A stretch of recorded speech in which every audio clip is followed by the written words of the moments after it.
Hi, I'm Josh Curving, and welcome to another Death Battle prediction video. But first, Balrog versus TJ combo.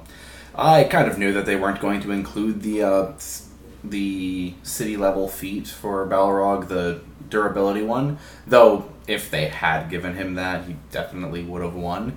And though, interestingly enough, even by their own logic, it still kind of doesn't work out very well because, one, they didn't take into account that Balrog does have more weight and arm reach, which, by all accounts in boxing, makes more of a difference. For example, the outboxer tactic doesn't work as well on people who have a longer reach than you. So they were kind of putting a bit too much stock into just the fact that they kind of knew the weapon triangle for boxing, and it kind of hurt the episode quite a bit.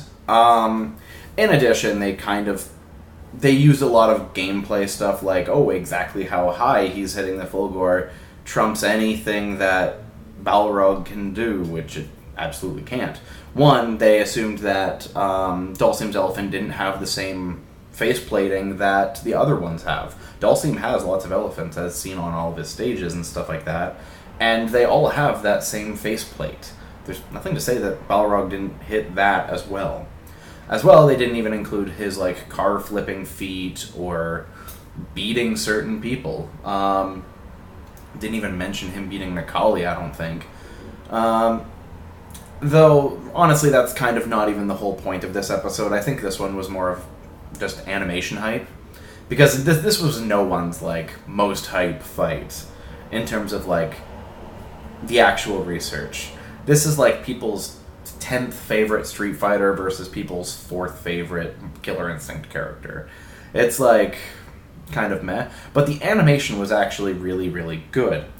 I'm being specific about the animation, not saying the battle, because I do have some problems with the battle, but they aren't stemming from the animation. Just about the only animation flaw that I can really find is that there were a few janky moments with when Balrog was wearing the overcoat.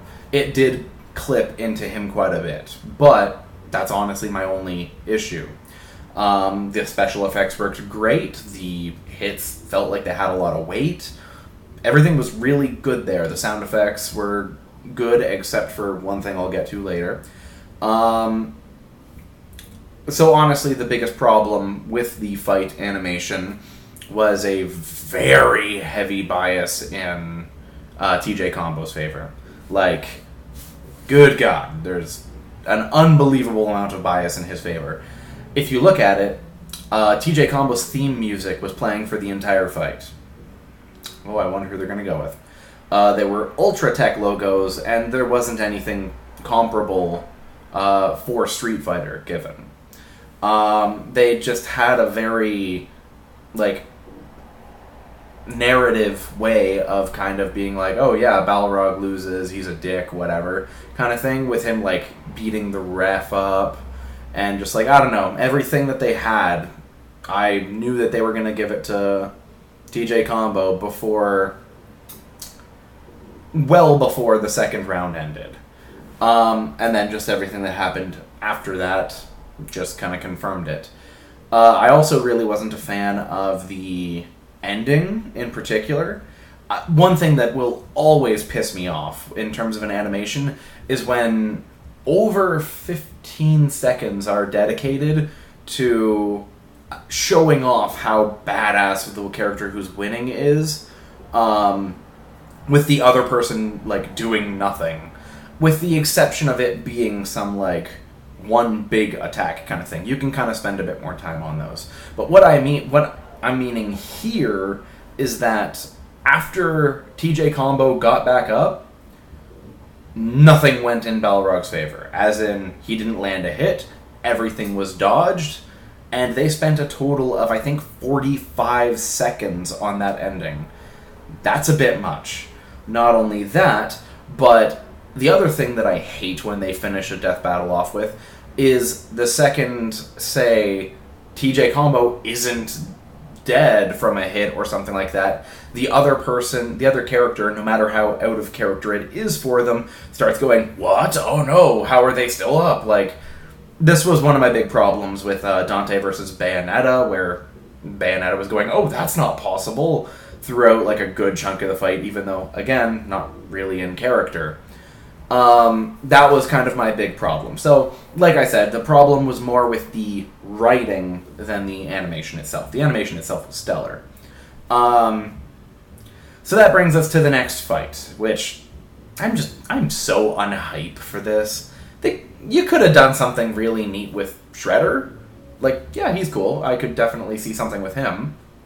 But Silver Samurai, I know he's really popular in terms of, say, the X-Men cartoon from the 80s.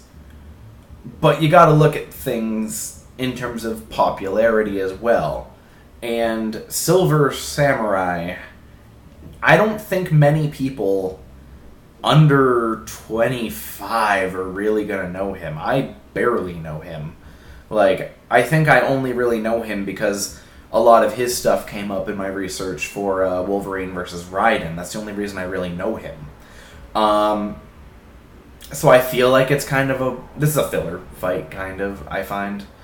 And they're also not using the new movie version of Silver Samurai, which is honestly the one that would have probably one of the highest chances to win because of the actual adamantium stuff. However, it's so shittily done version of him that I'm glad they're not using it. The big problem there, though, is that a lot of people's recognition of the Silver Samurai from a current age are going to be of that movie. So then it's going to be like, oh, there's a different version. And versions do seem to be the running theme for this episode, because not only does Silver Samurai have a version that they're not using, but Shredder has a lot of versions. There's so many versions of Shredder. I'm pretty sure 5 of them are even from the same continuity. There's like a Demon Shredder, there's Cyber Shredder, there's Super Shredder. I actually think he's being used, though, so. There's, like, Tengu Shredder, which is I think, the Demon one. And then there's, like, Chirel, which is, like, the Alien Shredder. I was very, very hesitant to even, like, start researching this one without knowing what they were going to get into for the versions of the character. But the Death Battle cast did confirm that they are using all human ones, which is at least, that narrows it down a lot. So I'm not going to get too much into specific stats here. I'm mostly going to throw out a couple feats that exceed other character feats. Such as, for example, Silver Samurai was able to take, like, explosions from, like, warehouses and things like that, and electric shocks from Storm. That's quite exceptional, because Storm is a pretty powerful character, and probably one of the strongest of the X-Men, honestly. With the exception of, like, Jean Grey, obviously. But Shredder, on the other hand, he is mostly a stamina fighter and tends to get his ass killed. He's survived a couple, like, room-level explosions, but nothing in particular that would put him above that warehouse feat. In terms of speed, Silver Samurai would probably have the edge as well, just by virtue of actually fighting characters like Wolverine on a regular basis, though he does usually lose to Wolverine, in fairness. But characters who have dodged bullets, evaded gunfire, like everyone and their mother has in Marvel. I'm pretty sure he's also cut bullets out of the air. While I think Shredder's one of his better speed feats without using power scaling is, like, dodging a sneak attack that bursts through a window or something like that. That was honestly probably barely superhuman, and I'm sure that's probably the extent of what they're going to be giving him. They're not going to give him very much speed, I don't think, because that's never really how he ends up winning. And then, so in terms of, like, strength as well, I think Shredder might be given the edge just because of, like, by virtue of what he fights. And, like, he's destroyed robots and things like that. But that advantage is meaningless, in fact. Because whereas that power advantage is completely nullified by the fact that Silver Samurai can create a Tracheon field, I think it's pronounced like that, around his sword, which makes it able to cut pretty much everything short of adamantium. So that kind of makes the situation where Silver Samurai is fully capable of one-shotting. There is nothing stopping him from doing that if he lands a solid hit. Other than that, though, Silver Samurai has a teleportation ring, and I think only when Shredder is in Super Shredder can he actually like do any specific teleporting. But really, I think it does come down to the fact that Silver Samurai can win in a single hit, and is faster, and is more durable than the Shredder will really be putting out damage for. So I see Silver Samurai winning. But that said, I'm not too hyped for this anyway, as you can tell by the fact that I'm putting it out the night before. I've never been really huge into X-Men. I've never really been huge into Ninja Turtles. So looking into this one was kind of a slog, especially considering like having to look into all the different versions of Shredder and...